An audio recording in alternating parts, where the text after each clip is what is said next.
नमस्कार सगळ्यांना, मी स्वातीज किचनमध्ये तुमचं खूप खूप मनापासून स्वागत। आज एक सोपा प्रकार आपल्याला करायचा आहे। हा चटणीचा प्रकार आहे खजूर आणि चिंचेची चटणी। खजूर आणि चिंच ही कॉम्बिनेशन वेगळं आहे, तोंडी लावण्यासाठी वापरू शकता किंवा आपण पाणीपुरी वगैरे केले तेव्हा ही चटणी वापरू शकता। तर इथे बघा, मी हे 1.5 कप भिजवलेली चिंच घेतलेली आहे, त्यानंतर हे 1 कप खजूर घेतलेले आहे।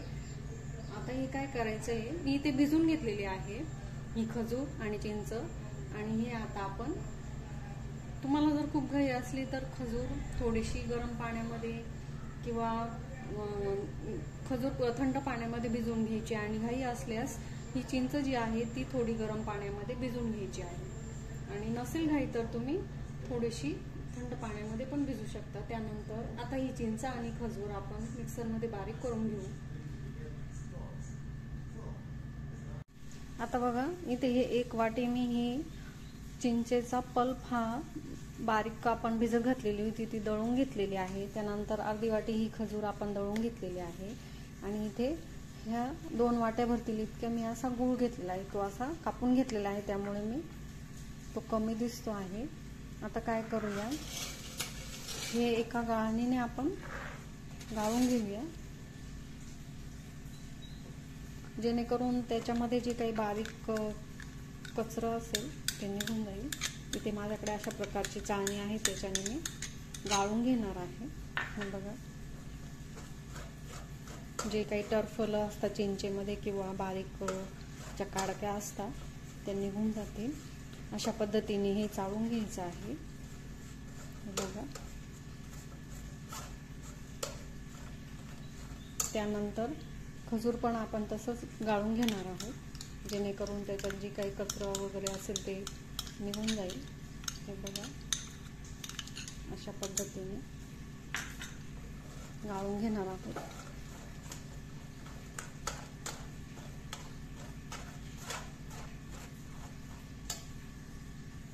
तर बघा, मी हा पल्प आपला चाळून घेतलेला आहे, आणि हे बघा, हे अशा पद्धतीने हे असं कचरं निघतं, तर ते आपण गाळणीच्या साहाय्याने गाळून घेतलेला आहे।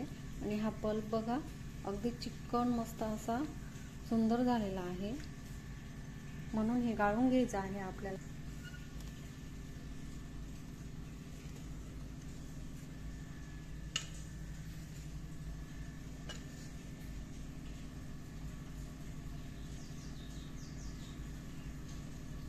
आता इथे बघा, मी ही कढई घेतलेली आहे, त्या कढईमध्ये आपल्याला हा पल्प केलेला आहे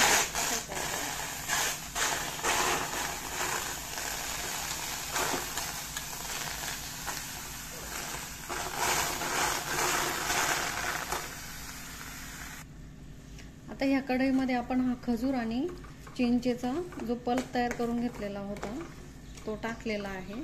हे बघा, गॅसची फ्लेम लोच राहून द्यायची, जेणेकरून आपले ही चिंच आणि खजूर जी आहे ती खाली लागणार नाही, त्यामुळे गॅस अगदी लो फ्लेमवर ठेवायचा। हे बघा, आणि यातच आता आपण आपला हा किसलेला गूळ टाकणार आहोत। हे बघा,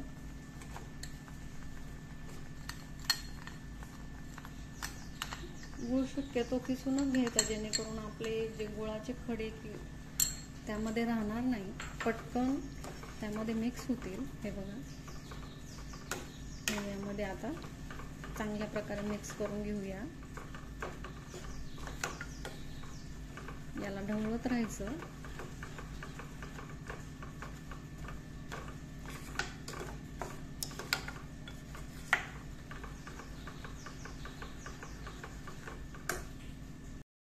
हे बघा, रंग बघ किती सुरेख आलेला आहे।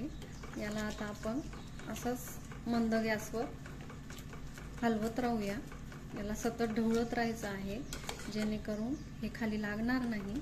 हे बघा, खूप सुंदर लागते ही चिंच गुळाची खजुराची चटणी। हे बघा,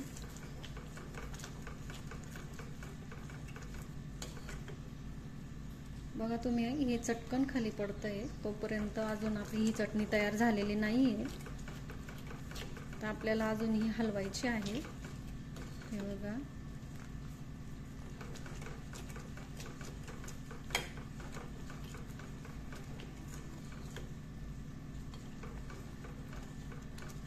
चिंच ही तुम्ही फ्रेशच घ्यायची आहे, जेणेकरून आपली जी स्टोर केलेली चिंच असते तिचा कलर काळपट येतो आणि फ्रेश चिंच घेतल्यानंतर तिचा कलरही सुंदर येतो चटणीला। हे बघा,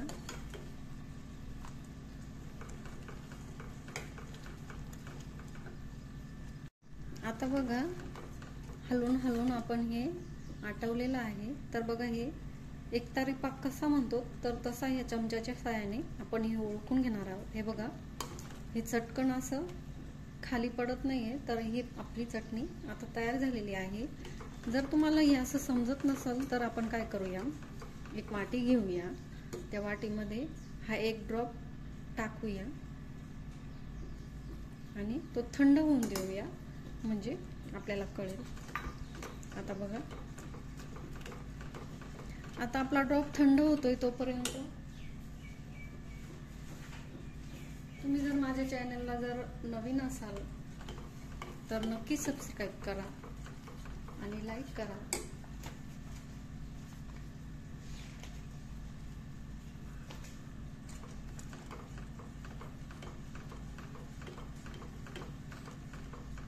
बरेच जण साखरेपेक्षा आपल्या गुळापेक्षा साखरेचा वापर करतात, पण साखरेपेक्षा कधीही गुळ वापर चांगला असतो, त्यामुळे गुळच वापरायचा।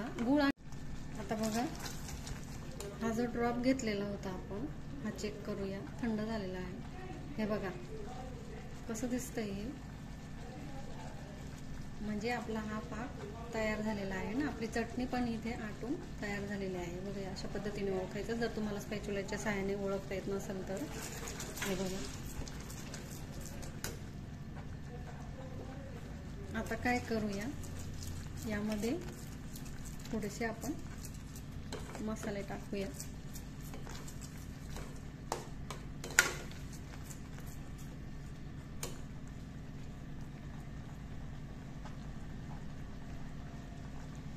अर्धा चमचा हे मी साधं मीठ घेतलेलं आहे। त्यानंतर अर्धा चमचा मी तिखा लाल घेतलेला आहे एव्हरेस्टचा, हे बघा। त्यानंतर अर्धा चमचा ही भाजून जिरे पूड करून घेतलेली आहे, ती टाकूया।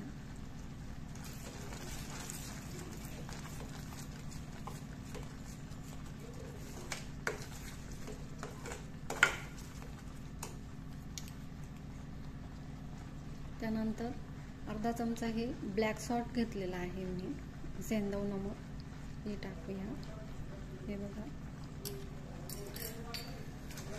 आता याला मिक्स करूया।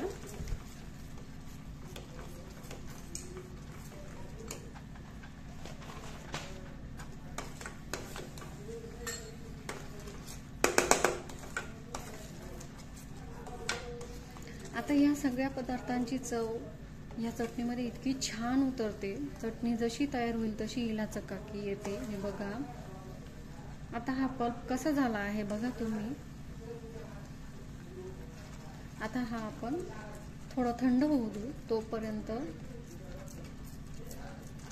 हे बघा, आता आपण गॅस बंद करूया आणि याला थंड होऊ देऊया।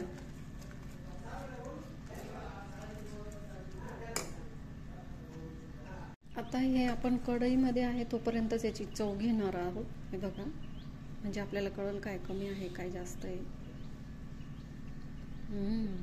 सुंदर झालेली आहे चटणी, खूप छान, काहीच टाकायची गरज नाहीये।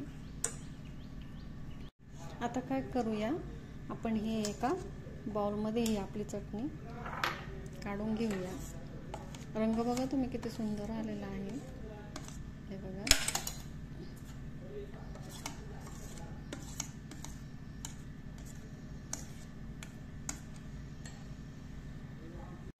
हे बघा, ही चटणी मी एका बाउलमध्ये काढून घेतलेली आहे। रंग बघा किती सुंदर आलेला आहे याला। हे बघा, ही चटणी तुम्ही थंड झाल्यानंतरच एका बरणीमध्ये स्टोअर करायची आहे, जेणेकरून आपली जी चटणी आहे ती वर्षभर टिकते। इथे मी थोडीच केलेली आहे, तुम्हाला पाहिजे तर तुम्ही जास्त करू शकता। आणि थंड झाल्यानंतरच तुम्ही याला स्टोअर करायचं आहे। त्यानंतर